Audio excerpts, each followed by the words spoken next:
जो 1600 शताब्दी से लेके 1947 तक ईस्ट इंडिया .com राज किया, वो सारा खदान लोहा तांबा एल्यूमिनियम सब कुछ लेके रखा है। खदान आ गया उसके बाद अब बोलता है अनाज और खेत हमको चाहिए। और ये जब चाहिए, ऐसा मोगेम्बो 50 साल पहले सोचा था।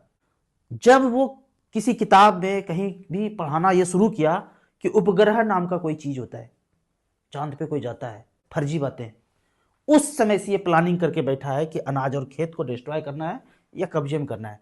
तो फिल्म के सहारे, सीरियल के सहारे, वेदर में मॉडिफिकेशन, उसके पास टेक्नोलॉजी है, उसके सहारे तरह तरह से वेदर को मॉडिफाई किया गया।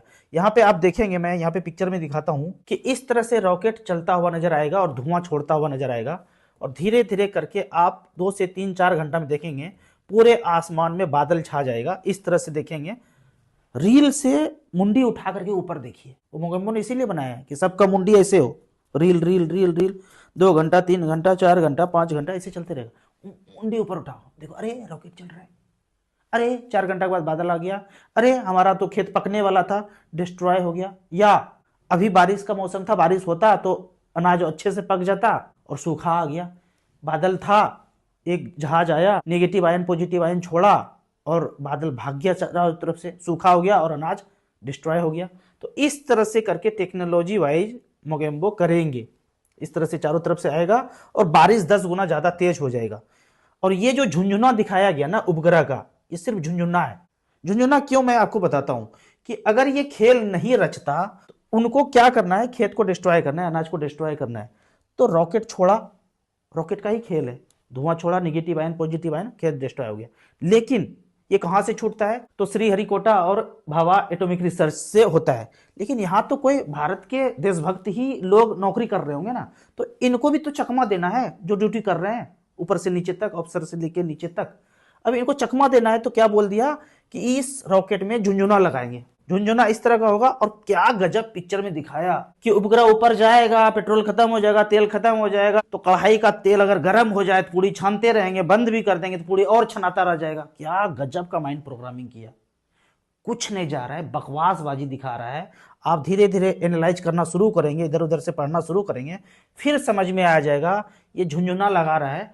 असली खेल ये रॉकेट का है, खेत को अनाज को डिस्ट्रॉय करने के। कब सोचा था, जब पहली बार किताब में पढ़े होंगे उपग्रह के बारे में, तब ये सोच के बैठा है। ये सारी बातें किसी किताब में कहीं देखने को नहीं मिलेगा। आंख उठाना है रील से ऊपर और देखेंगे आसमान साफ है, खेत में फसल काटने का बारी है, एक रॉकेट इधर से आया धुआं छोड़ता हुआ, एक रॉकेट इधर से आया धुआं छोड़ता हुआ। बादल पॉजिटिव है, आयन निगेटिव छोड़ेंगे, निगेटिव आयन को पॉजिटिव आकर्षित करेगा और चारों तरफ से इतना ज्यादा घनाघोर बारिश होगा। आप देखिए, समझिए, आधा घंटे के अंदर बारिश इतना तेज होगा कि पूरा शहर लबालब हो जाता है। पहले ऐसा नहीं था, धीरे धीरे बारिश होता था, धीरे धीरे चला जाता।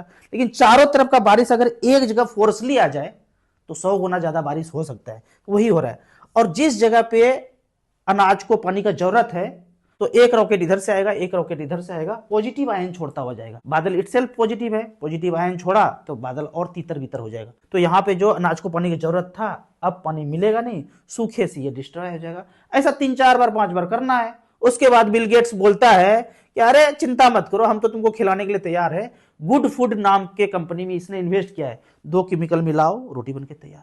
2 केमिकल मिलाओ, चावल बनके तैयार। 2 केमिकल मिलाओ, शाही पनीर बनके तैयार। 4-5 केमिकल मिलाओ, मीट बनके तैयार। लो ना, एक जैसा टेस्ट, सस्ता है, सुविधा है, ब्लिंकिट कर लो, जोमेटो कर लो, मिल जाएगा। क्या जरूरत है इतना मेहनत करने का खेत में। ऐसा मोगेम्बो 50 साल पहले सोचा था। और फिर फिल्म से, सीरियल से, एक्टिंग से, लाइट कैमरा एक्शन से हमको सिखा दिया, पढ़ा दिया, समझा दिया, उपग्रह है, उपग्रह है, उपग्रह है। अरे बेटा, जब उपग्रह है तो तुम्हारा रॉकेट जब चलता है उसके बाद 4 घंटे के बाद बारिश कैसे हो जाता है। एक बात और ध्यान रखिए, जो हम ऐप देखते हैं ना, वेदर वाला ऐप, वो जो दिखा रहा है आपको कि कल बारिश होगा, होगा नहीं, किया जाएगा। कल बारिश नहीं होगा इसका मतलब वहां पे कुछ नहीं, नॉर्मल वेदर रहेगा, मतलब वहां कुछ छेड़छाड़ नहीं करेंगे। जहां पे भी वो दिखा रहा है कि यहाँ बारिश होगा, यहाँ धूप होगा, यहाँ ये होगा, यहाँ होगा, वो प्लान करके बैठा हुआ है। और टेक्नोलॉजी इसके पास 60-70 साल पहले से है। नहीं समझ में आएगा, खोपड़ी का ब्लूटूथ थोड़ा सा ज्यादा ऑन करना पड़ेगा, तभी ये सब बात समझ में आ जाएगा।